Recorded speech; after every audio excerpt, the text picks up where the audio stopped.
Please enter the phone number you wish to call, including the full STD code or appropriate country code, followed by the hash key.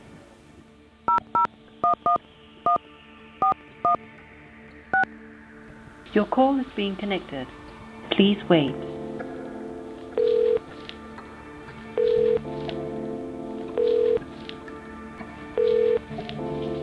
This is Edward Castronova, the Department of Telecommunications at Indiana University.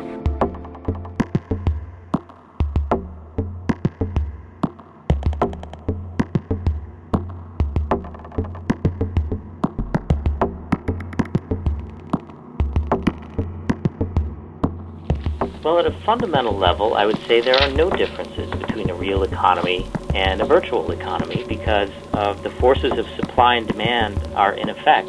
The only difference really is in the kinds of things that are being negotiated. There is an affinity between the intangibility of things like an option or a URL. Those are things in the real world that get traded back and forth, and they're completely intangible.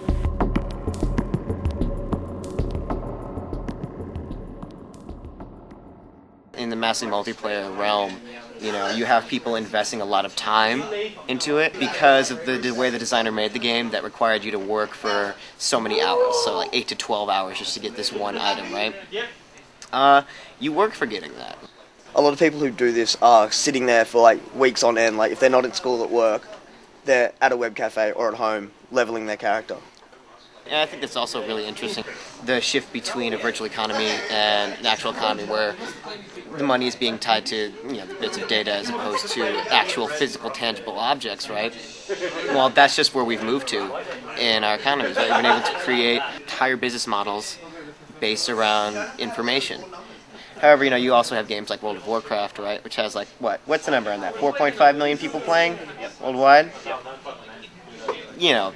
Population is larger than a few countries I can think of, and its economy in game, if you look at the trade of gold and items in that game, right, people value them. Friends like my other one, he only plays in net cafes.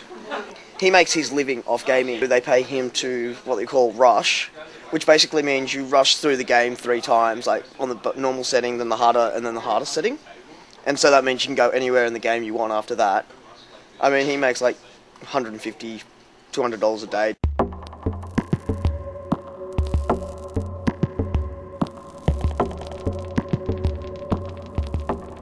Project Entropia is a massive multiplayer online virtual world. The entire economy is based on real currency. It is tied directly to the US dollar.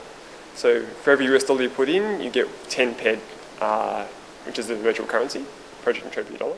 As for trading itself, well, I do a fair amount. I buy and sell things that I need, like resources and stuff. You can actually sort of play the market and say, oh yeah, I'm going to buy this and then sell it for a profit. And a lot of people actually make their money in the game doing that. There are sort of many situations where the real world can impinge on the virtual world, and in turn the virtual world sort of expands into the real world, and the line blurs, and say, okay, well, where does one start and the other one end? And, I mean, I play this game for 8 hours a day. That's almost a real job. Is that actually a real job, or am I just playing a game? Am I making an income from it? Is that income actually my job? Or how do you set it out? Well, there's all this currency exchange going on.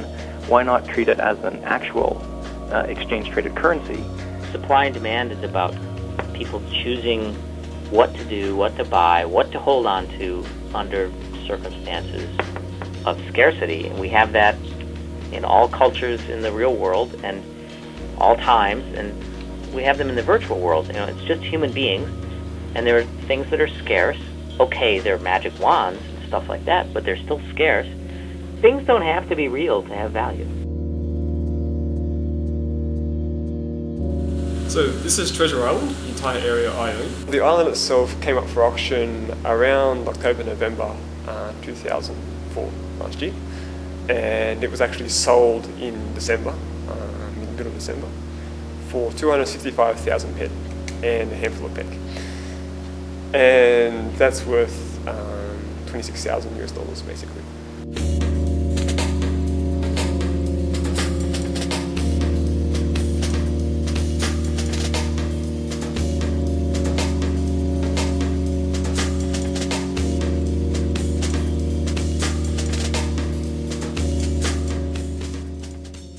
The attraction. Trying to put it in words that for a non-gamer. I really don't know. Yeah, it's not too good at communicating to non-gamers about games. It's just that there's a much greater level of social interaction, and that's essentially what people want. You know, it's in some ways it's a lot easier to make friends in these games than it is to in real life. Like, you might jump from server to server, or you might play on the same server and play against the same clans, and then you do gather a sort of, maybe not a sort of trust, but a sort of understanding of the players that you're playing against. This is what the U.S. military thinks. If 6 guys get together and they take out a machine gun nest in the real world, the machine gun nest is real and the teamwork is real. If they go into a game and they get together and take out a dragon together, the dragon is not real, but you know what? The teamwork is real.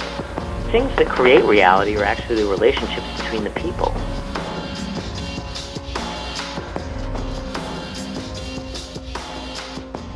In these online games, you build up a persona, like especially in the massively multiplayer online games, like World of Warcraft and stuff like that. You play a character and you continue on with that one character. So basically, it's like an extension of yourself. I think people can generally suss out who I am through how, through the way I communicate with people online, because you develop a sort of digital camaraderie. It's not like, it's these imaginary relationships. It's just people actually do really get to know each other. Some of the people online I consider as good as friends as most of the people I relate with in real life.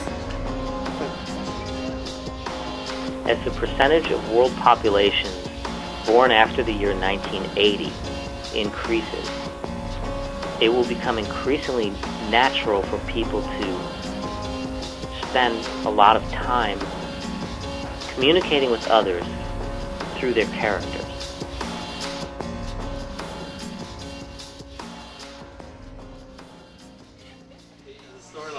The Columbine thing, these kids, I can identify in a certain way, not being like, the socially, like the biggest, most popular kids in school.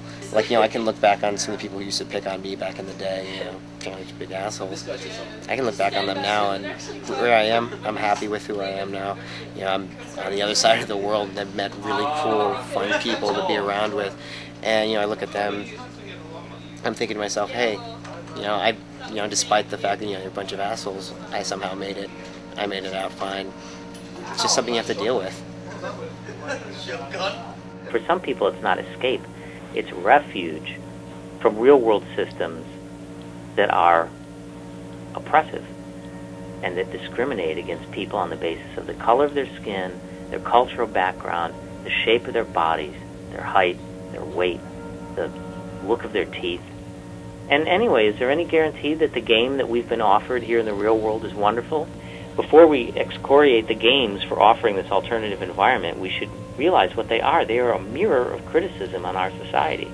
If hundreds of millions of people go into these places, we need to ask ourselves, what have we done wrong out here?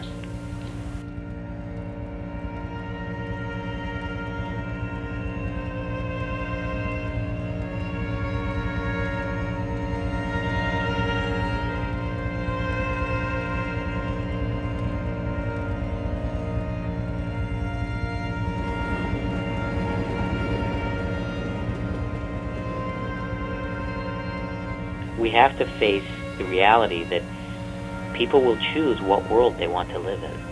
And right now, there are people who are choosing to spend every waking moment in those other worlds, and I'm not yet persuaded that there's something wrong with them. As I said, there may be something wrong with us.